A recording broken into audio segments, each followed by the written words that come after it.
Esse é um outro paper que eu acho sensacional de 2015, que também nos dá uma ideia de uma ferramenta de estratégia em real time, né? É um paper que analisa o risco de morte cardiovascular na região nordeste dos Estados Unidos, né? Então a gente tem ali dois mapas, né, que são relativamente semelhantes ali nas estruturas de cores, né? Mais próximo do verde são as áreas que têm menor mortalidade cardiovascular, e mais perto do vermelho são aquelas áreas que têm maior mortalidade cardiovascular. O mapa da esquerda, ele é um mapa de dados consolidados do CDC, né, que é o Centro de Controle de Doenças americano. Então são dados que são consolidados, não sei, de ano em ano, de 2 em 2 anos, e mostram qual que é o panorama daquela região ali nos Estados Unidos. O mapa da direita foi criado a partir da análise de dados de uma outra plataforma, de uma outra coisa que não são dados da saúde. É rede social, de acordo com tweets de pessoas que tinham naquela região, o modelo conseguiu analisar sentimentos e correlacionar com a mortalidade cardiovascular e aí plotar esse mapa. Então você entende o ganho de agilidade que a gente tem e aonde a gente existe dado, né, que a gente nem pode imaginar que existe, né? Como que essas ferramentas podem trazer informação onde a gente nem imagina que ela existe, né? Então a pessoa não está digitando, ai meu Deus, eu infartei, ai eu tive uma angina grave. Ela está falando, estou me sentindo mal, ou ai tive uma dor no peito estranha, ai estou com uma sensação estranha. São diferentes termos que é aquele aprendizado que você estava explicando, que muitas vezes não é supervisionado. Você não diz para o modelo, você só fala para o modelo analisar e encontrar, né? Isso, baseado no desfecho que você quer. Então, realmente, a gente tem essa questão muito, muito interessante de análise de dados e, realmente, informação onde a gente não acha que existe, né? Bom, então, esse foi um paper que quando eu estava trabalhando com o professor Nive e com o professor Adriano, a gente soltou no congresso e depois a gente colocou no Archives, que foi um jeito da gente usar redes neurais de convolução para o diagnóstico de doença de Alzheimer em ressonância magnética, né? Então, como é que foi esse paper aqui? A gente pegou vários exames de ressonância magnética de pacientes normais e que tinham um envelhecimento normal, exames de ressonância magnética de pacientes que tinham Alzheimer. E a gente fez um modelo de rede neural que conseguiu uma acurácia de uma área sobre a curva de 92, né, e uma acurácia de 85% para esses pacientes, em identificar quais pacientes tinham doença de Alzheimer e quais pacientes tinham um envelhecimento considerado como normal. Né? E isso é muito interessante porque alguns desses pacientes não precisam ir no especialista, né, no neuroradiologista que vai olhar aquela ressonância com mais cuidado e vão ter o diagnóstico de forma mais precisa, de forma mais precisa, né, e de forma mais homogênea, né?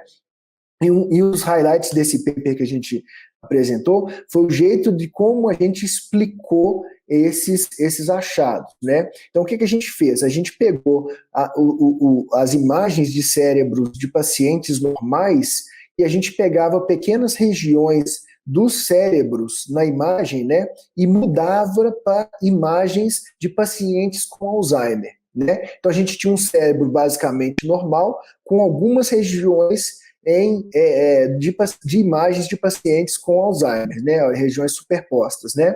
E aí com isso a gente avaliava como que a rede caía ou melhorava, né, dependendo do paciente normal do Alzheimer, a sua interpretação. E a partir dessa variância, né, da performance das redes, a gente conseguia montar um mapa de calor. Então era basicamente isso que a gente fez. A gente ia mudando de forma iterativa os pixels dentro das imagens e vendo como é que a performance das redes iam se modificando a partir da alteração daqueles pixels, né? E isso a gente conseguiria então montar um mapa de calor que revela que nos pacientes em Alzheimer a rede estava usando muito os hipocampos para poder classificá-los como pacientes em Alzheimer, e a gente bem sabe que o hipocampo é a estrutura mais afetada nos pacientes que têm Alzheimer. Então a rede não estava inventando alguma coisa, a rede estava realmente analisando a mesma coisa que eu analiso quando eu estou vendo uma ressonância magnética de crânio, né? E ao mesmo tempo, para os pacientes normais, a gente percebe também que a rede olhava nos hipocampos para conseguir diferenciar esses pacientes. Então, a gente conseguiu explicar que a rede estava fazendo o mesmo papel que um radiologista, né? Bom, esse aqui é um disclaimer meu, esse é um jabazinho da ADA, né, que é uma empresa que eu acabei de criar nos Estados Unidos, né, onde a gente desenvolveu um método diagnóstico através de exame do sangue, né, através de análise de bioquímica, hemograma de algumas proteínas, para fazer o diagnóstico automatizado do paciente que tem Alzheimer, não está em risco de ter Alzheimer, né? E ele tem uma acurácia de 91%, né? Com uma sensibilidade de 99% e uma especificidade de 96%. E, igual eu falei na live anterior, nessa análise exploratória dos achados de machine learning, a gente se deparou com um marcador que não parecia fazer muito sentido, mas um marcador que fazia muita diferença, inclusive era o único marcador que fazia muita diferença na diferenciação entre pacientes de Alzheimer, né? Aqui é uma avaliação de histograma que mostra que o histograma dos pacientes de Alzheimer, né, a curvinha dos pacientes de Alzheimer, que é em verde-limão, ela está bem dissociada das outras 3 curvinhas dos outros pacientes, né, dos pacientes normais e dos pacientes com transtorno cognitivo leve que convertem ou não para Alzheimer, e a partir disso a gente conseguiu extrair informações interessantes que podem ser uma avenida muito, muito interessante para o diagnóstico e para a predição do Alzheimer, também para o tratamento, que essa aí é uma proteína que, no final das contas, ela está envolvida em alguns mecanismos inflamatórios. Dentro também daquela questão da implementação da AI, a gente tem o último tópico, né, que era a translação do cuidado do hospital para o cuidado em casa, né, através do uso de wearables ou dos telefones celulares ou da internet das coisas, né? Então, a gente tem esse aplicativo da Universidade de Cambridge que era uma detecção através do ruído da tosse do paciente, né, a detecção do COVID para o paciente.